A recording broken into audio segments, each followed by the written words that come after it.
Hello, I'm Matthew from Marquette University, and I'm here to interview you about the First Crusade, and your name is? Kattie Thomas. Nice to meet you.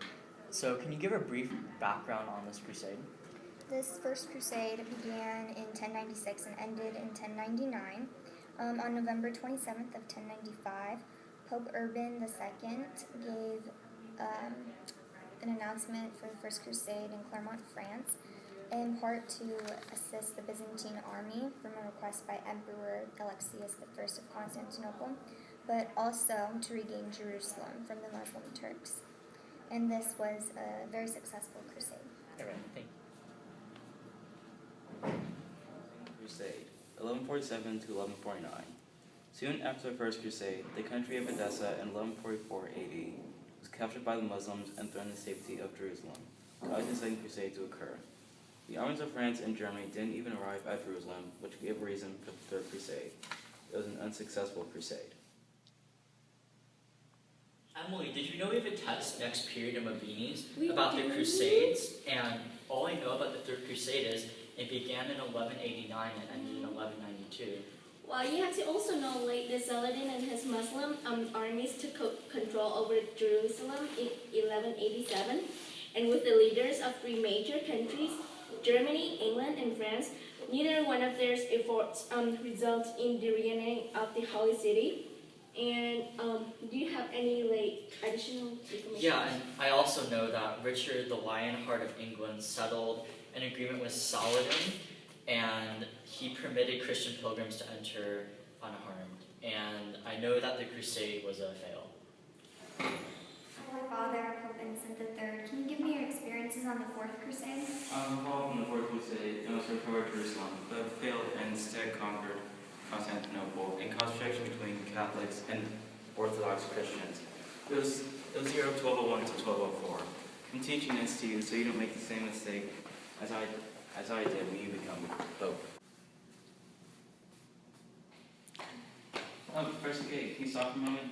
My name is Sajid, and I'd like to ask you a few questions about the Fifth Crusade. Sure, let's have a seat.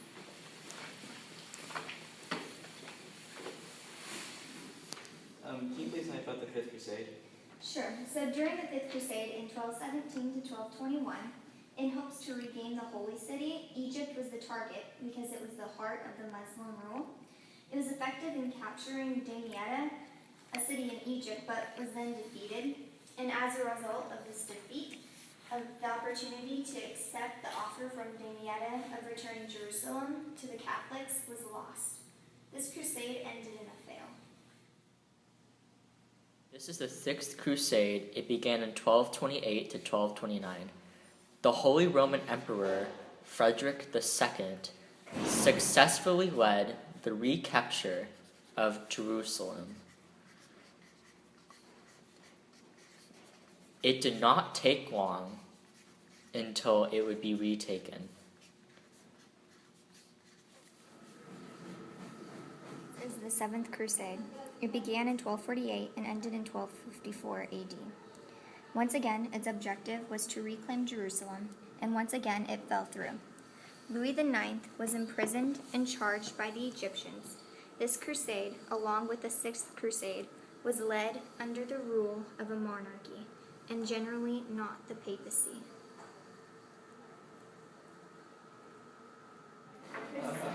Hi, I'm Taj, and I'm interviewing you for the Eighth Crusade. Can you please tell me your name? My name is Emily. Nice to meet you. Nice to meet you too. Can you please explain when this crusade began? Well, the Eighth Crusade began in 1270 to 1272 AD. Okay, thank you. And what events did this crusade consist of? Well, this crusade, although this was mainly the last crusade, there were other smaller crusades. Well, this one is the final attempt to claim the city of Jerusalem. Rather than capturing Jerusalem, King Louis IX armies only managed to take over others' area of land. All right, thank you. Eight Crusades. One observes the church's efforts to obtain Holy See, which is of great value to the church. But ultimately, this intention was lost to the vice of pride. This led to unnecessary war and remains a significant part of the Catholic Church.